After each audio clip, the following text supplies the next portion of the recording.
play. Up here. Remove. Okay, should be going live. I think we're live, bro. Save changes. Word. Yeah, I think we are live. Yes, What's sir. good, everybody? If you're tapping in with us on YouTube or on X, this is Inside the Green Room presented by Fanduel. Make every moment more. He's Danny Green. I'm Harrison Sanford. Thank you guys for tuning in. We like to do these live streams either Monday night or Wednesday night, if not both nights of the week. And when we came on to the show, we decided to do the live stream tonight, Danny and I thought, oh my goodness. You got the Los Angeles Lakers and Luka Doncic and Austin Reeves going in to take on the reigning champions with SGA, Chet Holmgren, and apparently AJ Mitchell and all those guys. And we thought we were going to get a game. We did not. And Danny, it's scary because OKC looks unstoppable. I think some people were saying, oh, maybe they're going to get too, quote unquote, fat because they won the championship last year. Everybody's gotten paid. There could be some complacency. It doesn't seem like there's any bit of complacency. And it would be one thing, Danny, if they were just blowing teams out. Okay, Shea's going to drop 30. Somebody else is going to drop 20. And they were just like, it was an offensive type of domination. Their domination is coming from the defensive side of the ball, which I think is what's really scary. Because I mean, Dan, you played on teams before, like that won titles. Maybe you think, okay, fine. The next year we're going to lack off a little bit defensively. If we score, we always want to get buckets. We always want to score, but maybe we won't lock down as much defensively. Their defensive intensity, Danny, has not decreased at all, and that's problems. Yeah, man. Got to give a lot of credit to the coaching staff because that's usually a coaching category, right? Pop, even though we knew we could beat, say it was Sacramento or Charlotte, on a random Tuesday night, and we come in half-assing it. He's gonna cuss us out and treat it like it's a Miami, like it's OKC. You know what I'm saying? And prepare us for those moments. We're not playing them, we're playing ourselves. And ultimately, we're playing the best teams in the league. You got to come in every night to do that. So you can't lack. You might have off shooting nights, but I ain't going to take the no defensive shit. So he would cuss me out on a night in, night out basis. Sub guys, the nights you would see 5 guys sub in, sub out. I mean, it wouldn't even be just against the weaker teams. It would be against any team. If the first 5 group was not playing well in the first 3 or 4 minutes, everybody's coming out. And that was a statement. But these guys have shown a lot of maturity with this. They're doing it on both ends. Defensively, it says where it starts, but they're getting multiple guys in double figures night in, night out, even off their bench. Isaiah Joe, another night, balling, 21. Alex Caruso give you 10. Dang, up 10 off the bench. And then you got AJ Mitchell, who's been having a hell of a year, 14. 4 guys in the starting 5. So they consistently night in, night out have 7, 8 guys in double figures. And then defensively, they're just swarming teams. And you would think, again, Luka Doncic and Austin Reeves, 2 top players in the Western Conference, having some of their best starts to the year, would have an IQ to kind of slow things down or not turn the ball over and kind of pick apart their defense a little bit. Nah, it didn't matter. They needed all hands on deck. They needed LeBron James too. And I even think adding him with the way they were playing tonight or with the way they're playing right now, I still don't see them giving OKC a run for their money. It's wild to see them play it the way they do. And I think we talked about it just last week on the show, maybe the week before. And I said, I believe that the Los Angeles Lakers can get to the Western Conference Finals because if there's one thing about Luka Doncic, if there's one thing about LeBron James, and apparently what was going on with Austin Reeves, they can control the pace. You can't speed them up. They're going to operate the way that they want to, and you can't force them to turn over the ball. And then I watched tonight, and I'm like, my goodness, it doesn't. Again, it's regular season, and I'm sure this is it's early for the people, Danny. For the people who are out there saying, "What is LeBron gonna do when he comes back to the Lakers? Can they actually fit it? He's gonna have to, go off the ball and be more of a role player because Austin Reeves and Luka Doncic are dominating and doing their thing." No. I think today showed you why you need LeBron James. Showed you why you need LeBron James because I would like to think that LeBron, even though again the Thunder are a juggernaut, LeBron isn't going to allow so many possessions offensively to go Yeah, so wayward. He's and not going to, dry. yeah, 20 turnovers, 9 between Luka and Austin. I don't see that happen with it's not LeBron on the happening. floor. They No. would be better with the ball. Again, I think obviously LeBron helps. It wouldn't be a blowout, but I still think that OKC a juggernaut, and they're not even fully healthy right now. J Dub is on the sideline. Lou Dort is on the sideline. I think it was Aaron Wiggins I saw on the sideline as well. Yep. Um, Hmm. so yeah, those are three guys that are very good defensively, and offensively too. So yeah, they're steamrolling a lot of groups, and like you said, they're looking unstoppable, untouchable. But another team tonight looked pretty good tonight too, and that's the other team that we're all looking at in the West that could probably give them a run for their money. Ooh, yeah, we're going to talk about the Nuggets in just a moment. I will we'll get to them because they played against the Los Angeles Clippers, and I want to discuss the Clippers for sure because they're going to be a part of our blow it up or keep it together section. We're going to talk about them and two other teams, but I did want to highlight what else happened. Anyway, before we go to anything else in the NBA tonight, anything else in terms of those three teams? Is anything else that stood out to you? There was Jalen Brunson. He did leave apparently he left Yeah. Madison Square Garden in crutches and a boot. Mhm. And obviously we have some NBA news that we have to discuss as well. But any other games that caught your attention outside of that Clippers and Nuggets one, which we'll get to in a moment?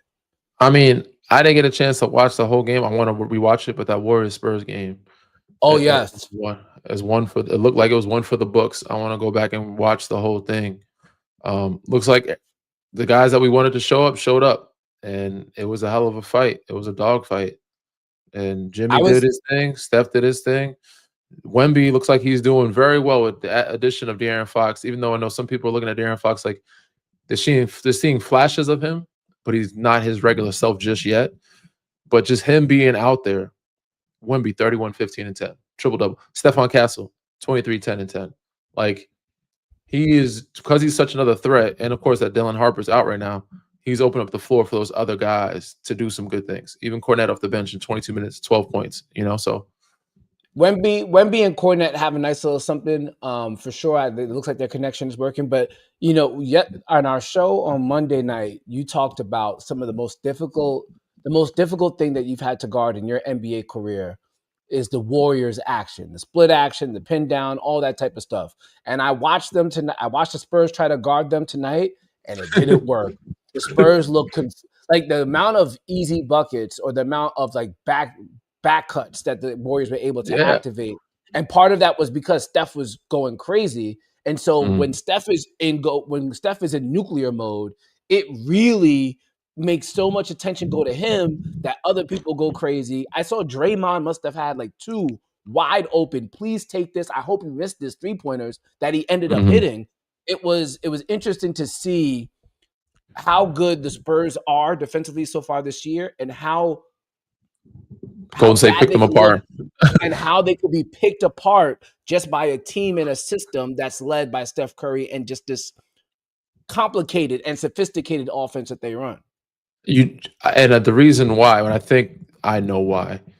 Steph, he had 46. He went crazy, but he didn't even go crazy from three. He was 5 for 16 from three. It may not have seemed like that, but he got 16 free throws. But they get so much at the rim because they're so good on the perimeter. And when you have a perimeter-oriented team, you're taking away Wemby. Now, Wemby is not as effective. He only had one block tonight. And when he sags off most bigs, like a Draymond or whoever it is that he'll guard, you're leaving the door open for Draymond and company and Al Horford to knock down threes, but also set screens for guys to knock them. Like the Yeah. most important guy on the floor when we were playing them, when they had the iteration before KD, even with KD, was always Draymond. You got to put somebody on Draymond that can switch out and guard everybody. Someone like myself or Kawhi. You know what I'm saying? Because he's quarterback and you can't let him just quarterback, and you can't let him or Al Horford just screen because they're setting good enough screens. All Steph and Clay need is a hair inch to see the rim, and it's going up and it's going in. Even though Mm. Clay's not there anymore, they still have Steph. Jimmy can get to a free throw line. You still have Podzimski. You still have Kuminga. They're still running and gunning. You still have Well, Buddy. and Moody was shooting the ball well Moses tonight as well. Moses Moody, but their whole offense is based off pin downs and getting open looks. And because it's such a threat from that perimeter, you have to guard it. They're going to get backdoor quick layups and fouls at the rim because you're so worried about now Wemby's got to come off the floor and try to be up there to help with the big. He's got to go contest. Now you're taking away from the paint. That is a tough matchup for San Antonio. So earlier tonight, I was talking to, forget who it was, one of my homies from San Antonio, Texas. He's like, what do you think they could do? I said, realistically, I think they can get to the second round. That'd be a really good season for them. I think if but on matchups, they can get to the Western Conference Finals. Depending on matchups, they can sneak in, but that would be an overachievement for them. The only way to do that, they got to avoid OKC and Denver for sure. But I think they can beat the Lakers. I think they can beat Minnesota. I think they can beat Houston. I said Golden State is a tough matchup for them. It's going to be a tough matchup because of the experience and because of how perimeter oriented they are, mostly the experience, and mainly because of that, of how they play. Their style of play is hard for those young guys to be able to communicate, switch, come body to body, and Wemby have to play out on the floor. There was a series where, when we played them, we had to sit Timmy. I think Timmy was inactive. You know what I'm saying? They're not going to do that. Obviously, Wemby, Timmy was older, so he wasn't able to move as much. A young Timmy, a bit different, but Wemby's going to have to be out on that perimeter a lot more than he's comfortable doing on the defensive end of the floor. So, well, I think you bring up that's another team they have to avoid. That's another team they're going to have to avoid, honestly, if they want to Western.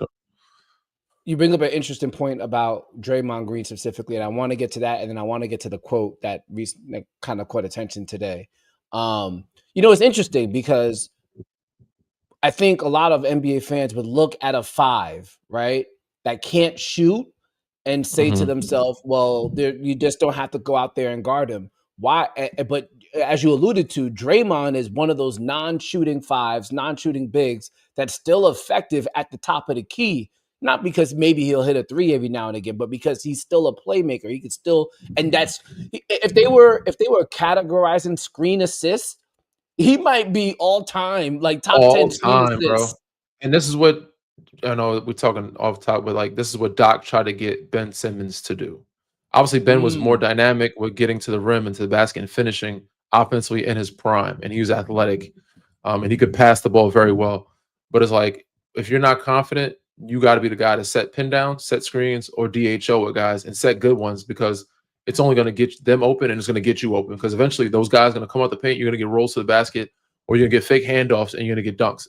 Draymond Green, that's all he does. You know what I'm saying? He has mastered the DHO, fake handoff, dunk, or hit a guy with a screen and get a roll and play quarterback 3-on-2. So now they're doubling your main guy, Steph.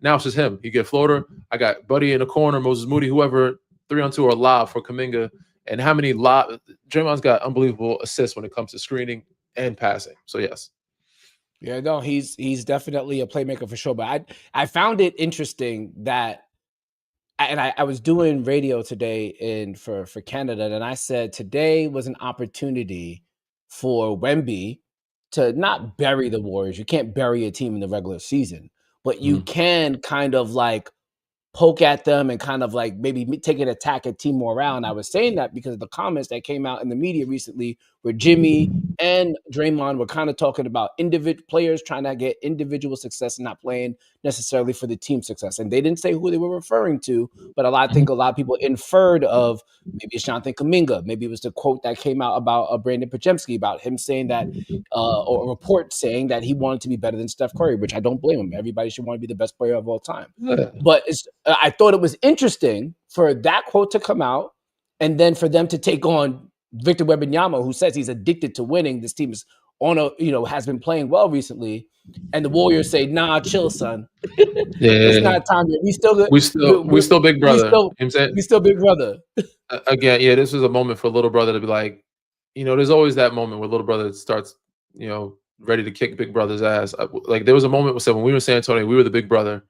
When Steve Kerr and Mike Brown, and next they started kicking our ass. Like I've seen it with individual little brother, big brother, Mark and Powell, where Powell was the most dominant, then Mark out of nowhere became defensive player of the year, and then you see them match up and battle. Mark is giving Powell a run for his money. Mind you, Powell is getting older. But this is, again, Golden State's been kind of big brother to, say just San Antonio, but I would say more so like Sacramento, like certain other teams. But this was a moment for them to show, like, little brother growing up. They grown up, but they ain't there yet. Little big bro is still like, nah, I'm not old yet, so I'm gonna still keep kicking your ass until I get old, and then maybe you can, you know, take over the reins. I will say this, and before we get into should teams blow it up or not, we got three teams that we want to focus in on. I one of the things that as I was talking earlier today to Canada, um, it came to me as I was literally talking how fortunate we are, Danny, that right now in the league, even though LeBron is fading away, Steph Curry is eventually going to retire, KD's eventually going to retire, we do have this new wave of superstar that is super competitive. Yeah, SGA, SGA for sure. They beat up on the Lakers tonight. You know what he still got? He got his 30 points, even though he only played in 33 quarters.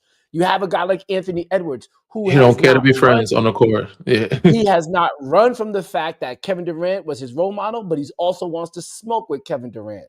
And then you have Victor Wembanyama after that win against the Chicago Bulls. He said, "I'm addicted to winning." And you could see the fire. You could literally see the fire in Wembanyama. So as NBA fans, like I was always happy. I've always been happy with the actual skill level of the game. The skill level hasn't been higher. for sure. But But the what's competitiveness was is in question at one point.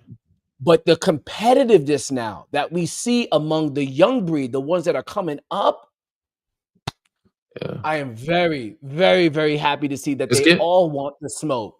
it's getting back to somewhat of the old school days. Not necessarily where there's gonna be fights and stuff like that, but guys are, trying to show that they him. You know what I'm saying? That's what they, saying like that's their show. And that goes all across the board. Even I wouldn't say old guys, but the mid tier, like Giannis is every time he steps on the floor. Yep. Luka, Jokic, like Luka's still young. Jokic is probably in the middle tier with Giannis. Um, but those guys, man, listen, they step on the floor. They don't care who they're playing against. They're trying to kick your ass. You know what I'm saying? So I like what I see, and even teams like certain coaching staffs got certain teams playing, really well. Like, and you got to give credit to like Portland. I mean, even though they played the Pelicans tonight, but Ime when he came to Houston before they got the pieces, like those guys, the Thompson twins, they ain't fucking around. You know what I'm saying? Like, there's some guys out Yeah. there that ain't messing around, bro. So again, the Thunder's whole Now there, group, the Nuggets whole there group, like there's a couple groups that you're like, okay, there's a couple I of like dudes what they that bring to the table. there's a couple of teams that like literally are always going to play hard and they're going to be competitive. And then there's teams that frankly are not. And that leads Yeah. me that leads me to our next segment. The Should bad they teams blow it always up? they always find a way to lose. The good teams Oh find a way to my win. The goodness. bad teams find a way to lose. So yeah, That is true. So here we go. I wanted to do this thing where we're going to discuss if they should blow it up or not. And obviously, we could just start with the Dallas Mavericks, who were competitive towards the end of their game tonight against the Phoenix Suns. It's a shame that Jalen Green is going to be missing more time with that hamstring injury. But focusing on focusing on the Mavericks, Danny. Obviously, Nico Harrison is no longer with the Dallas Mavericks. He got fired. Obviously, you still have Klay Thompson there. Anthony Davis is there. Interesting thing with Kyrie Irving, who was, I think he was aiming to come back by the end of the season, but with the way things hmm are in Dallas now, should he rush back from injury? I don't know. We saw the report that came out that said Klay Thompson took a pay cut to actually go to Dallas. He had other opportunities, and the reason why he wanted to go to Dallas because he could play with Luka Doncic. Well, Luka Doncic ain't there anymore, Danny. I could give you the damn shame. circumstance. Here's a situation with the He Dallas was the Mavericks. biggest loser in the trade, honestly. Clay, and Yeah, I feel for Clay. He was the biggest loser in the trade, and he went there, thought Dallas was in the finals. I get to play with Luca, and he was having a good year up until that point. And this year he started a little rough. Tonight, better. Coming off the bench now. I'm sure he's a little frustrated. You've been starting this league for 13, 14 years, and then now you right. come with the. He did it in Golden State some too, but he came there to start and play with Luca, and now you're on a team that's losing and your ex is doing pretty well. Like he's like, there's nothing It's worse tough. than that. There's nothing It's worse than tough. that. So here's the situation, Danny. and you took The a cut. Dallas And you took a cut to go there. and you took a cut to go there. Granted, he is in a state with no state income tax. With Yeah, that being it helps. It helps, that but you does still help. took a cut. Yeah. With that being said, so here's the situation. They have their own 2026 draft pick. They do not have in 2027. And which is crazy to me, even in 2028, bro. This is to show you how ridiculous the Thunder are going to be for a very long time. Even in 2028, the Dallas Mavericks, OKC has the right to swap its first round pick in 2028 with the Dallas Mavericks. So the Thunder aren't going anywhere. Obviously, Rich if get you're richer. the rich get richer. If you're the Dallas Mavericks now, you really have to think, especially with Nico Harrison out the door, I would think, Danny, that you have to blow this up. You would have to find situations for Anthony Davis. You would have to find a situation for potentially Kyrie Irving and definitely Klay Thompson. If you look at their contracts, I'm going to give you Anthony Davis has a player option for $62 million in 27-28. Kyrie Irving has a player option for $42 million. And Klay Thompson, his deal is expiring after this. He's contracted After next season. 2027, making $17 million. One would think, Danny, and then you still have Daniel Gafford on his Daniel Gafford's pretty much making $18 million or so through 28-29. Oh, and then you still have Derek Lively. I think, Danny, it is, you have to wipe the slate clean. And I think the first thing you have to focus in on is maybe getting enough draft capital that you can have a really good swing in the 2026 draft. Maybe you want to, because you don't have your 2027 pick, maybe you want to leave the 2026 draft with 2 lottery picks. And maybe you could end up getting that if you're willing to give up some of these guys, which frankly, I think you should. You're not winning the title this year, even if Kyrie Irving comes back healthy in time, because you're probably looking at being at best, maybe you're a playing team. And now you're playing OKC potentially in the first round. Come on now. Or Denver. What's the timeline you give them? I think you have you have a 2026. Lottery pick that you own. When do you blow it up? Before All-Star or by summertime? Excuse me. I think once you get to December 13th or 8th, whatever that date is, when all the players who were signed this summer are eligible to be traded, you start working the phones. And the one thing that the Mavericks have to their credit, or at least to their benefit, they control their future, at least for this year. So granted, yes, if you win 10 games all season long, it doesn't guarantee you the first pick overall in the draft. But this is a draft that's being heralded for not just 1, not just 2, not just 3, but like 4 or 5 players. And you already have Cooper Flag. So I would be insisting on, fans, be patient with me. I got a vision, and it includes, unfortunately, getting rid of Anthony Davis, unfortunately, getting rid of Kyrie Irving. I know we were just in the finals, but the reality is we're not going to the finals no more with what we got. And we can't continue to risk the future of Cooper Flag by having him in this roster construction that we have now. It's just wild to do that, because they literally, the expectation level went from all the way up here to down here just like that. Within a month. Wait, hold on. I don't want to insist on my way, because before the season started, you were optimistic about the Dallas Mavericks. So I guess I should have posed the question to you. Are you still are you staying with this? Or are you blowing it up? I mean, Nico's not there, so there's nobody really that's tied to it, right? That has to see it through. And man, so yeah. So many different thoughts, bro. I'm my water for this one. So many different thoughts, bro. I honestly, I still want to see what it looks like. I don't know what Kyrie's timeline is. Is that the basketball fan in you, or is that like the general manager in you? Again, if I'm the new GM, I'm blowing it up right away. But like I said, if Nico was there, and again, I don't blame it all on Nico, but unfortunately, in the situation, because the GM you fired traded you into this situation. So it's like, all right, we let go of the GM, so there's no reason for them to hold on to this. Anybody else there, especially if you're not taking blame as the owner, and Dumont, it doesn't seem like he's taking any of the blame. They're passing on the blame. Listen, we made a mistake in terms of him. Let him make the decision to do this. This was a bad decision.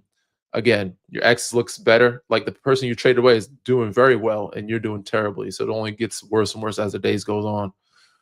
But at some point, in some iteration, you gotta see what it looks like, and you have not a lot of time, but little time. I give it to the trade deadline in February. Like, I give it to February. I gave it to February. I still answer the phone in Mm-hmm. mid-January, but I give it to February because I think Kai will be back in December time. I think AD should be back. I want to see what Kai AD look like for at least a short period of time, just to see like, oh, I know we're not winning a championship, but what does this group look like if we keep them together and healthy? Does that mean we still keep them together after summertime? Maybe not. Probably not. But I still want to see like this. The fan of me, the fan of me, the basketball fan of me wants Yes. to see Yes, the that's it. basketball fan of me wants to see what Nico put together healthy. We have Right. not got a chance to see that yet because when he put it together and I seen their front line, I'm like, oh shit, like AD's getting everything he's asked for with Kyrie, with Clay, and then you got number one draft pick, Cooper Flag, Najee Marshall, D'Angelo Russell coming off the bench, Caleb Martin, like so many different pieces over there. Max Christie. This sounds like a very well-rounded, deep group until you look at the position in the point guard or the guard position, especially defensive. Anyway, so the fan in me really wants to see What it what this looks looks like. like, Yeah. what it looks like. Yeah. So I give it to, but the GM in me, if I'm Mm. Michael Finley, I'm not taking any chance. The only way to get the fans back on board is if we only way to get look it back, which is not happening, or Mm-hmm. get something that looks like we're in a good direction, at least being healthy and competing. And that's either getting a bunch of draft picks or trading away pieces and getting a bunch of young guys that are, decently up and coming. And it might be some gold on some really bad teams that you can find, like hidden treasure. You might have to go into Charlotte or DC. You might have to go into Sacramento. Get like the kid Keyshawn George that we seen or Bilal. Yeah, Or they're not doing that. no, They're they not doing might not that. be. They're probably not. Keyshawn But is. I kind of like what Washington has going I on. like a couple pieces they have over there. Cam Whitmore, and they got so even in Charlotte, I mean, they're probably not going to give them up. But if you're offering Kyrie and AD to fill in seats, somebody might take that. Somebody might take that. Yeah. All right. Yeah. Let's real quick. And I know we didn't put it in the trade machine yet, but maybe we'll do that for next week. Give me the one team that should call, I guess, Patrick Dumont or Michael Finley and try to get AD. The one team that should do. You can only pick one. Yeah. So talking about this the other night on the other pod, and Paul brought it to really good attention. Now, any team could use him healthy, of course. We don't know if he's going to be there or stay healthy. But teams that really need a big and that I don't know if they even have the capital to get him or the pieces to get him or even the cap space. Boston, it wouldn't be a bad look to try to get him.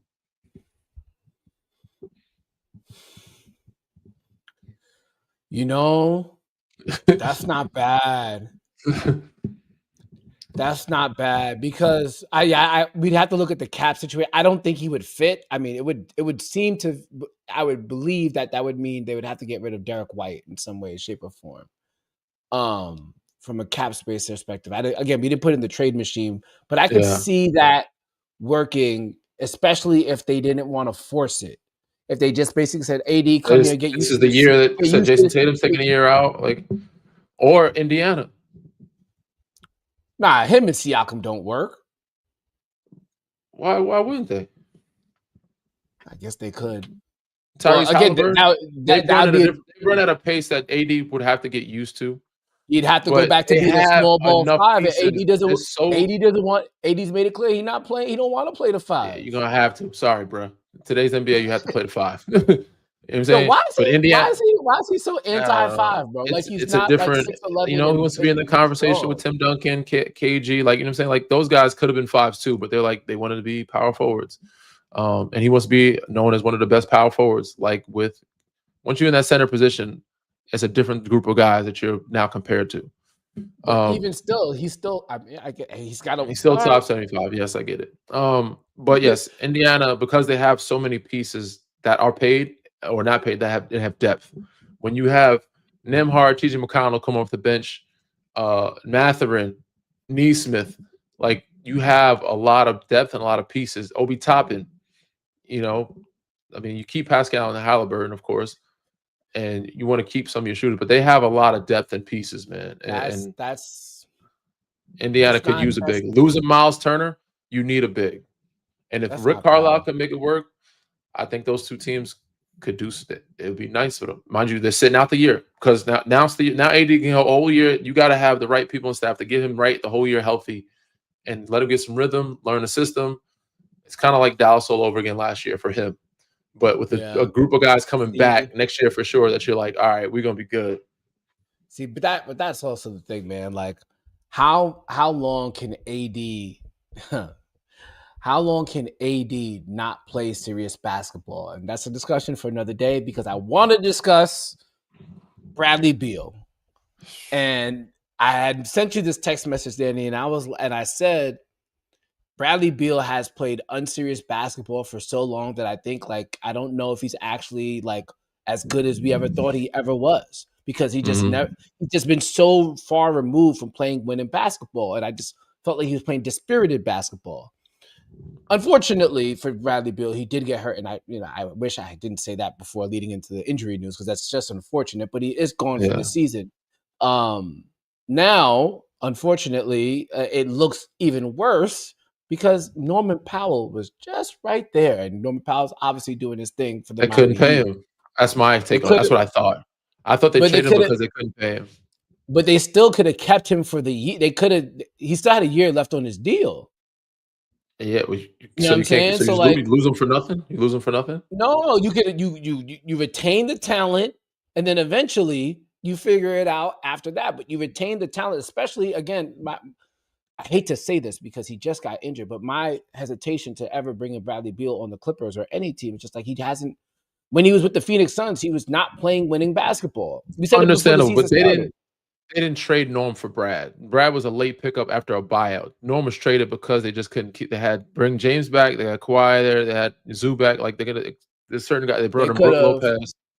So They they could have got brought Brad back on the back end. Norm. Like, oh, we got Brad because in place now that he's available. We can get Brad to play a Norm Powell role. But yes, again, dispirited basketball losing and didn't like it ain't no different over in the clip. Like him being in DC ain't no different what it looked like in Washington, bro. Him where he's Him at being in now, LA. him being in LA, it's the same type of basketball. So as much as you think it was dispirited, it's just him. No, it's the group. You know what I'm saying? The group doesn't look very spirited. I mean, they come out good in the first halves, but second halves, I don't know what happens, or even after the first It, quarter.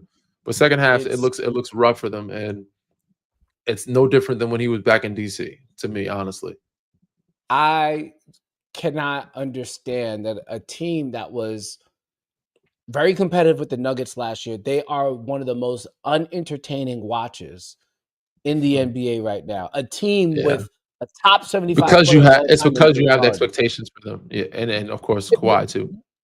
But it's not even yes, the expectation plays a factor, but they're just not a fun watch. They're just not a Yeah. fun team to watch play basketball at all. And so I wanted to just talk about the situation in general. Obviously, they don't have their first round pick this year. Obviously, they don't have their first round pick next year because OKC has the right to swap in 2027, which is The trade incredible. for Paul George and then the trade for James has lost It's them those incredible. picks. At 2029, the 76ers have the right to swap. It's incredible. And obviously, if you look at the books here, uh, James Harden has a player option for $42 million next year. John Collins, an expiring deal right now, $26 million expiring. Avisa Zubac, a very reasonable, basically $20 million or 14. $19 million Okay. a year through 27, 28. There's some reasonable contracts on this, and obviously you have the big elephant in the room, which is one Kawhi Leonard, who is making he's an unrestricted free agent in 27, 28. So he has one more year after this year. Who knows what happens with him? And I also would like to say it's a shame what kind of happened with Chris Paul. He's pretty much out the rotation right now. I don't know what's going on. Don't want to see that kind of happen as he fades out. He's 40 years old, bro. He's And he's he in year is 22. Like, I mean, again, everybody, it's hard not to because we see LeBron, we see but even Steph is younger than Chris Paul, like a lot younger. yeah.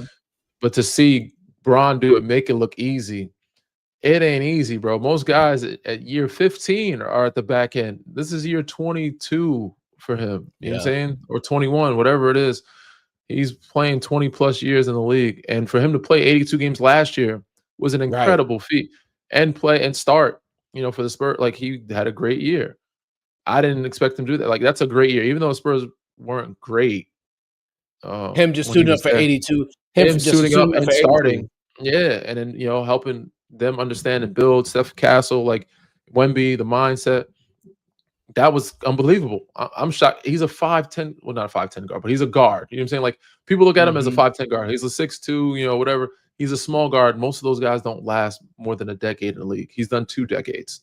Him and Kyle Lowry, like the only 2 guys at that position or at that size to go 20 years. And you see where Kyle Lowry is.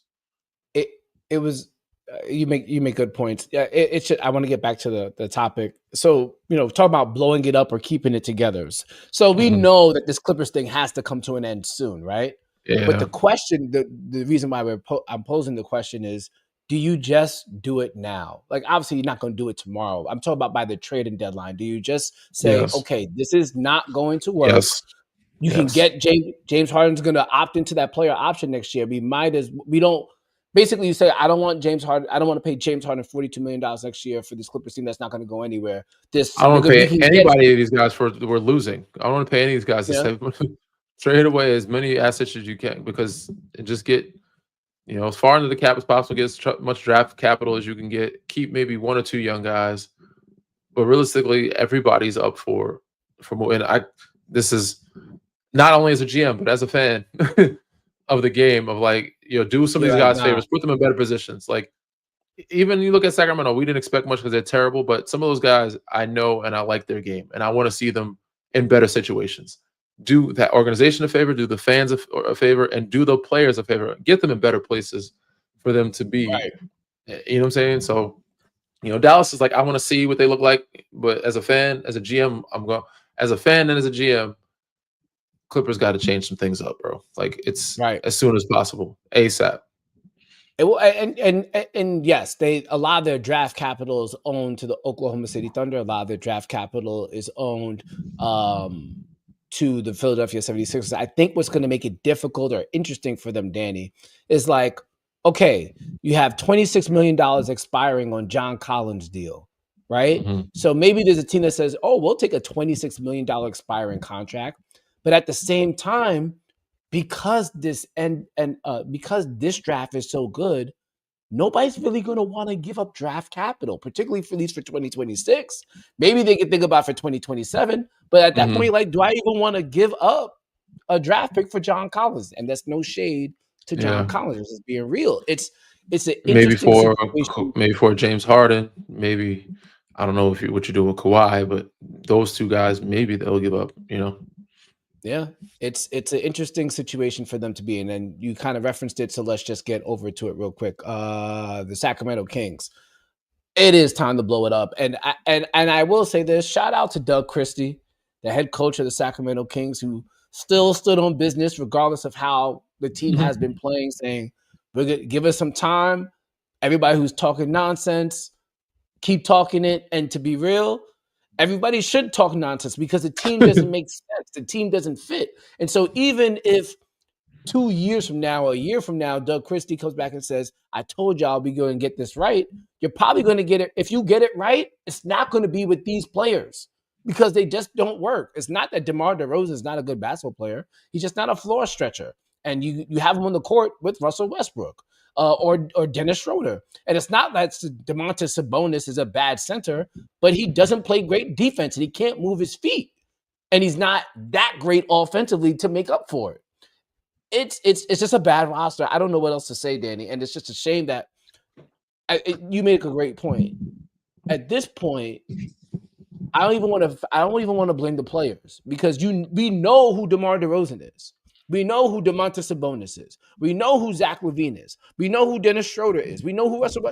We knew what type of skill set these guys had.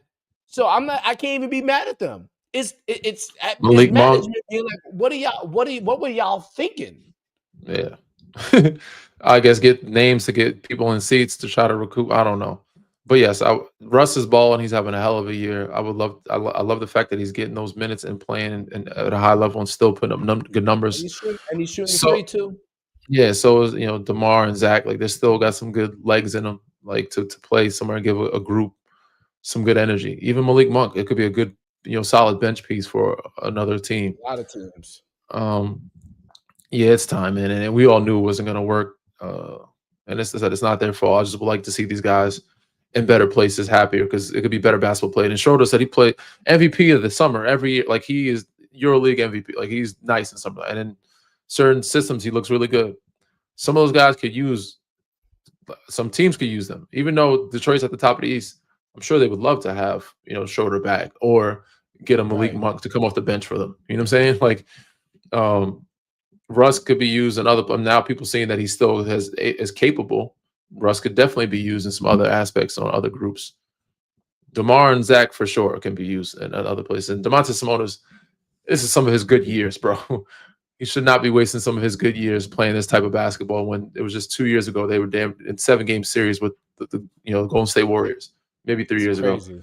A series that It's they crazy. could have won. It should have won, honestly. But yeah, he had Darren Fox. Everything was just good, a couple years ago. Now It's looking it's crazy. looking bad. He said they were both traded. It looked like an even trade. Tyrese Halliburton goes to the finals.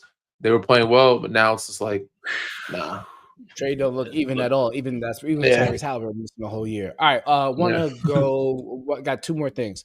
Want to discuss All-Star format. I think everybody obviously knows what's happening with All-Star now. You have 3 different teams, and 2 of them are made up of USA players. The other one's made up of world players. We're going to see how it actually breaks down, because what happens if you have 20? What happens if you have 15 players who represent the world that are more deserving to be All-Stars than the USA players? I don't know how that's going to work. It's going to be interesting to see. Like when you pick 3 different teams, All-Stars, right? So maybe 2 there's world 3 teams different. and 1. And No, there's 2, but there's guaranteed 2 USA teams. There's a USA Mhm. A and there's a USA B team, and then there's a world team. But like, what happens if there's 15 world guys who are more deserving You have to than? change it. 2 world teams and 1 Nah, USA that's team, not. basically. We're the United States of America. That's not happening. But I understand what you're saying. I'm going to be interested to see how they balance that. I do want to point out though, because at first I was excited about hearing what they wanted to do. We just take on the Canadians. That's basically we say, okay, Canada's part of America now, so we just Yeah, but you have to do like North America versus Europe. yeah. We might have to do that, right? But I do think it's interesting. At first, I was excited about it because it was like, oh, this is going to be competitive. And then I watched PTI today with Mike Wilbon, and he made a great point. And he found the anger and he justified it. And I was agreeing with him. He basically said, "This is still not enough, and the players in the league that are representing the USA are scared, because what it should just be is USA versus the world, not an A team, not a B team going. It's just Team USA versus the world." And I guess he was postulating that Team USA or American stars in the NBA don't want to take on that pressure of playing the world in the All-Star game. So if you break it into 2 teams, there isn't necessarily the same type of Energy. Okay. Pressure. pressure, because if the A team loses to the world but the B team beats the world, it's all good. And because it's in a round robin format, it's not direct smoke, it's indirect smoke. Yeah. And I was like, you know what? You do make sense, because why not? Why do it that way? Why not just have USA versus the world? Why are we breaking up A team and B team? What are we doing that for? Just USA versus the world. Let's go. For sure. And that would have been great in the 90s or early 2000s. Unfortunately, we're in 2020, bro. It don't matter what roster you put together or who was versus who. They gotta want to come to play, and there's very few guys that come into All-Star weekend that want to get after it. Like you'll see Wemby trying to, you know what I'm saying? Like the young guys, maybe. Most of those guys, oh, this is their break. They don't want to get hurt. It don't matter who's playing with it. They're gonna there might be some money on line. They'll play like in the fourth quarter or something, but they ain't playing real basketball. You know what I'm saying? That's not gonna happen. It don't matter So, what so you it's put just together. You gotta have it, guys that can. it, so It's that's cooked, it. bro. It's cooked. It's It's cooked. cooked. It's cooked. Until you hit a breed, so we're getting that breed of guys that are competitive on the regular season. Until one of them or a couple of them say, "Yeah, we going out and hooping. We tighten up. We practicing. This is what the fuck we're doing." Until that happens, it Facts. might take an SGA or a Luka or a Jokic or a Giannis. It ain't happening because there's always one or at least 3 or 4 or 5 guys like, nah, I'm cool, man. I'm getting my bonus. I got first team All NBA. I got rest of the season. Coaching staff don't want me to do it. My coach ain't coaching this, and it'd be interesting to see how some of the coaches play guys. They might overplay guys that are not on their team during All Star Weekend. Like, Right. so that none of their guys get hurt. And if they're actually coaching some of the guys that's from their team, they might not play them at all. Like, nah, I'm not playing my guys. I'll play everybody else. But yeah, until that happens, which I don't see it happening anytime soon. There's a world that it could happen. I could see it happening, but I just don't think it's right now. I think it's trending in that direction, but I don't see it happening right now. It's unfortunate. It is quite Yeah. unfortunate. Unfortunately, we do not have a top 5 for today's show. So when we come back on Monday, we're gonna have to double up on the top 5s. That's what we do. With that being said, always a good time, my G. We've hit that mark where it's time to get up out of here. It is late. You know what to do. Yes, sir. You know what to do, y'all. Make sure you find us Re-rate. on. I'll put it on the thing there. You can find us on all things social. You can see it there on your screen. But Danny, tell them what to do, please. Read, rate, subscribe, review. Peace. Yeah.